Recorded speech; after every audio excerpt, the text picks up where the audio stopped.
muna. Ay, remote. Atak na. Ayun may kalaban atak. Tak mo. Hindi. Ayun, may kalaban Sige, punta ka dun. GML na Atak mo. Sige. Daddy. Oo, ayun atong maatak ayun si Daddy maatak dyan Pindot mo. Ito, pindot.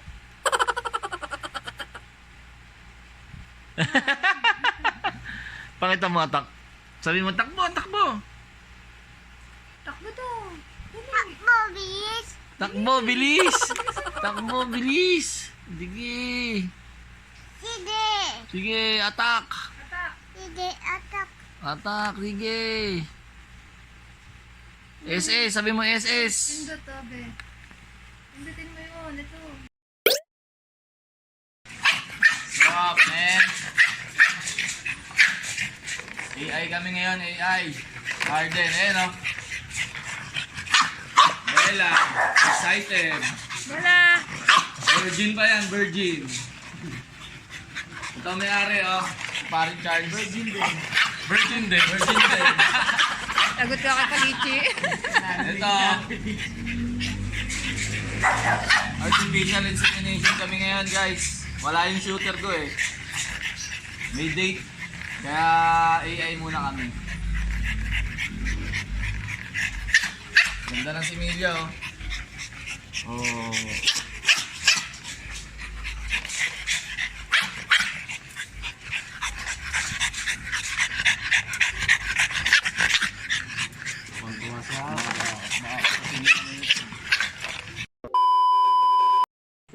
Alright guys, andito na naman tayo sa ating episode na itanong mo sa Pagong. Wala namang tanong ngayon, pero gusto ko lang makipagkwentuhan, gusto ko lang parang maglabas ng topic.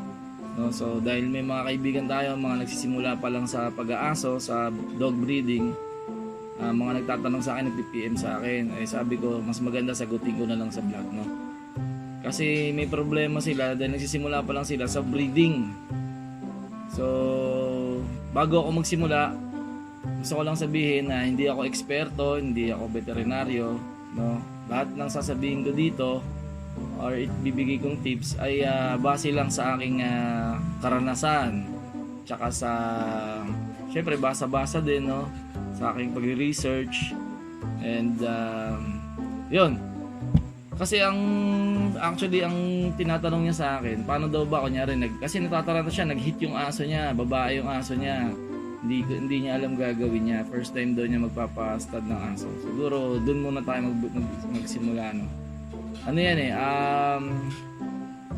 pagka ang aso kasi pumasok na sa edad na mga 1 year pataas, mga second hit, yan yung pinaka the best na siguro, the best na breeding. Kasi yung iba first hit pa lang pinapastad na nila.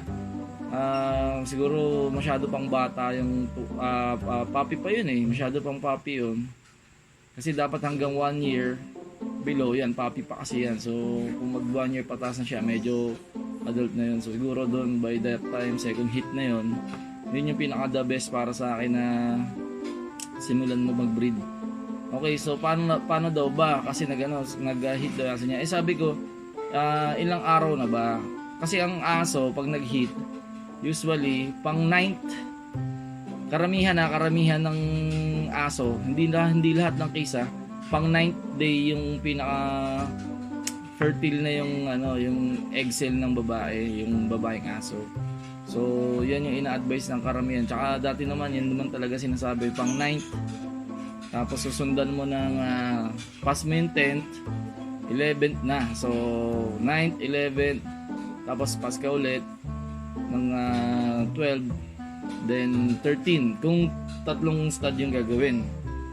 So ulitin ko lang, 9th, 11th, tsaka pang 13th day yan. So yan yung kung hindi ka gagamit ng technology. Pero kung gusto mo medyo may laban-laban ka ng konti, pwede mo paano ko sinabi may laban-laban, may chance ng konti na malaman mo kung ang aso may fertile na, siguro pa smear test mo.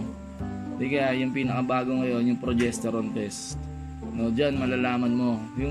Actually yung progesterone test talaga yung parang mas sa ngayon yung pinaka-accurate. Kasi doon makikita yung parang kung kailan yung ovulation ng aso. No, so yun, ulitin ko lang, pag wala, kunyari wala, as in wala kayong ginawa sa aso, pang 9th, pang 11th, and tsaka pang 13, yan, pang 13th day, yan yung pinaka-the best na mating nila. Okay, so ang kasunod na tanong ay gaano katagal daw ba magbuntis ang isang aso? Kasi ang aso ko usually yan mga 2 months, no. So to be exact, mga 62 to 63, yan yung pinaka pregnant nila. Kung gaano katagal nga, yun nga, kung gaano katagal silang buntis. Tapos manganganak sila ng average ng 62. Sige, ano ko na lang kasi nakabasa ko 58 to 65 yung 58 days to 65 days. Yan yung mga season na pwedeng yung mga day na manganganak yung aso, magle-labor yung aso. Pero average niyan, madalas sa akin kasi sa aso ko nung hindi ko pa pinapa-CS dati, nagle-labor sila 62, ganyan, 62, 63. Yan. So, yun. Next is, paano ba malalaman kung buntis yung aso? Ganito, tignan mo yung physical niya. Una sa nipple, dito, sa nipple nila dito. Diyan tinitignan ko yan. Pag umpisa pa lang, kunyari virgin yung aso, first time pa lang magpapa stud, mas madali makita kasi lumalaki yung mga nipples nila, then namumula. Yun, parang sabi nga nila, parang nabuhay, no. So yun, mas madali makita pag virgin. Pero pag kasi yung nanganak na, minsan malaki na kaagad hindi mo na mahalata kung nagbago ba or hindi. Pero sa umpisa yun nga, yung wala pa talagang kadede-dede, makikita mo lumalaki yung utong, tapos namumula, and then ano pa ba? Sa behavior, minsan ayaw kumain, tahimik, tulog lang ng tulog. Yan. Tapos ano pa ba? Minsan naglalagas din ng balahibo. Pag buntis kasi nga siguro dahil yung nutrients sinisipsip ng mga puppy or yung mga maliliit pa sa loob. No, so siguro kaya yung immune system nila bumababa. Kasi may kaagaw na nga sa nutrients. No, so yun. Tapos ano pa ba? Syempre yung pag lumaki yung tiyan. Pero usually kasi pag yung tiyan ng aso, kunyari hindi naman yung hindi sobrang payat, minsan kita na ng 30 days Pero mas maganda mong titingnan yung aso, medyo halata na, nasa 45 days. Medyo kita mo na yan, medyo buntis to kasi may tiyan na, no. So lalo na kung madami yung tuta sa loob. Pero kung mga isa, dalawa lang, minsan hindi mahalata Pero yun, mas madali makita pag ganun. Tapos tinatanong nila kung pag isi-CS daw yung aso, kailan. Siguro the best sa akin kasi yan nga 62-63 pinapasisi ko yung aso ko, pero tinitignan ko rin kung nagle-labor na, kasi mas maganda yung medyo nagle-labor na yung aso mo kasi or yung parang may pag sinundot mo na ganun sa puwerta, may maluwang na yung pinaka-cervix ba tawag doon, kasi parang yun nagre-ready na ilabas yung tuta. Ibig sabihin hinog na yung tuta, kompleto na. Meron kasi yung iba napakaaga magpa-CS, paglabas hilaw pa, so ibig sabihin wala pang balahibo. Pagka yung ganun, minsan mahina yung mga puppy, minsan 2 to 3 days, 4 namamatayan. Pero meron talagang magagaling na may diskarte sila, nabubuhay nila, kakabilib nga And then ano pa ba, yun siguro sa yun lang muna ngayon sa pregnancy. Sige, ano ba ang mga binibigay ko? Yun na lang, ano ba yung binibigay kong mga pagkain or supplement sa mga buntis? Yun nga, sabi nila, pag nagsimula ka ng stud, siguro simula umpisa hanggang 30 o hanggang isang buwan, huwag mo munang baguhin yung diet kasi paano ba, masyadong lalaki yun siya, tataba siya, mahihirapan siya. Pero nasa sa inyo yun kita mo naman pa yung aso mo, didagdagan mo, di ba? Pero yun nga, sige, kung titake mo yung advice na after a month, tsaka mo dadagdagan gradually. Tapos puppy food ang ibibigay mo. Kasi mas mataas ang protina nun. Kailangan kasi ng buntis is mas mataas ang protina. Okay, then ano pa ba? Yun, minsan pwede kang maghalo ng mga pagkain. Kunyari ako, for example, nagbibigay ako ng karne, no? Nagbibigay ako ng karne. Ang ginagawa ko para safe kasi ano mo yun, kasi ang ginagawa ko sa karne, niluluto ko. Yung iba kasi ginagawa nila, hilaw. Okay naman yun, binibigay ko rin minsan sa aso ko, hilaw pag hindi buntis. Pero pag buntis kasi, na ano ko parang syempre di natin alam yung bacteria niyan. So baka may dumi, no? Kaya ginagawa ko, niluluto ko na lang para mas safe yung ano, yung buntis nating aso. Tapos may ano pa ba binibigay ko? Yung karne nga yan, yung minsan may nabibili ako soda. So kaya kung wala, bibili na lang ako sa palengke, pinapagiling ko, baka. Social, no? Baka. O kahit baboy naman, walang problema. O kaya yung chicken breast, yung breast kasi yun yung mas protina yung muscle kasi yun eh. Ano pa ba, binibigyan ko ng minsan itlog, boiled, binoboiled ko yung egg, yung hard boiled talaga, hard boiled egg. Gusto nila yon. Then ano pa ba, gatas, yan, maganda rin yan kasi calcium, protein din yan, so okay din yan. Bukod doon, ano pa ba binibigay ko pag buntis? Pag malapit na mga anak, magbibigay ako ng medyo parang mga sabaw ng bulalo, medyo ganun bibigay ako.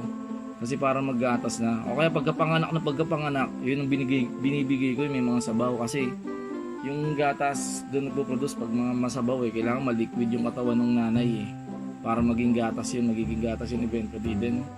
Yun, tapos ang mga gamot na binibigay ko pag buntis, siguro ay yung mga pambuntis nga, yung mga OB, no? So meron dyan yung Reprobit OB at Papi OB at ano ba yung isa? LCBit OB. Yan, binibigyan ko yan.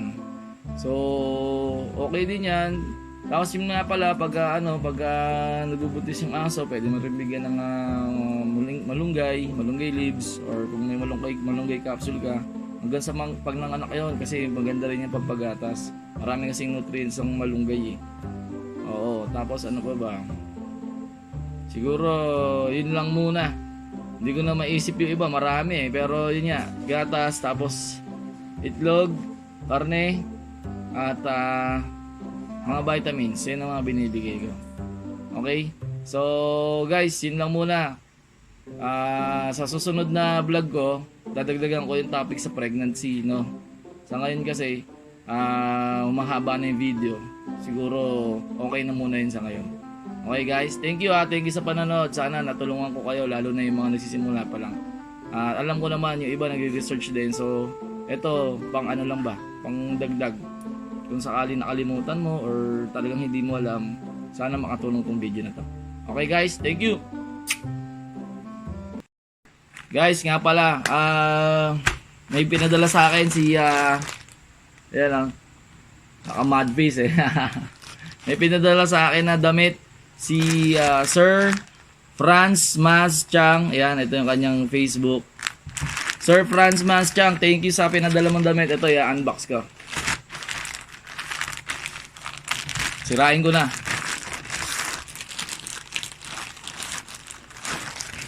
Yun. Ayun, may pangalan ko pa. May sticker pa. Bro, thank you ngayon lang ako pinadala ng damit ng ating mga ka-support sa atin Lagi nakasupport sa atin si Franz Masjan kasi siya bumibili siya sa akin ng mga t-shirts, no? So, yun. Thank you, bro. Nako, bagay na bagay sa akin to. Tapos may sticker pa.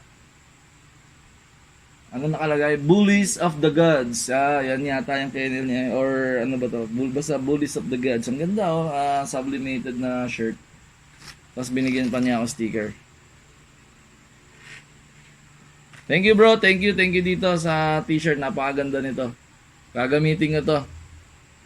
Sa susunod na vlog ko, susuotin ko to. Okay? Thank you, brother. Thank you. Love you. Uwi muna ako. Ang sakit ng sangit. Ayan, oh. Gagaling sa inuman, ano? 5 man. Tagal maubos sa alak na yan. Oo. Makakatipid tayo dyan. Tangan ng tiyanggi ito. Hindi ako makaano. Wala ang buon. Patay na yan. Aloy! ML, pa more! Mamagic syrup ako nito, sabi ni. What you talking about? What you talking about? What you talking about? What you talking about? Mad face, I know you're talking about. Mad face, I know you're talking about.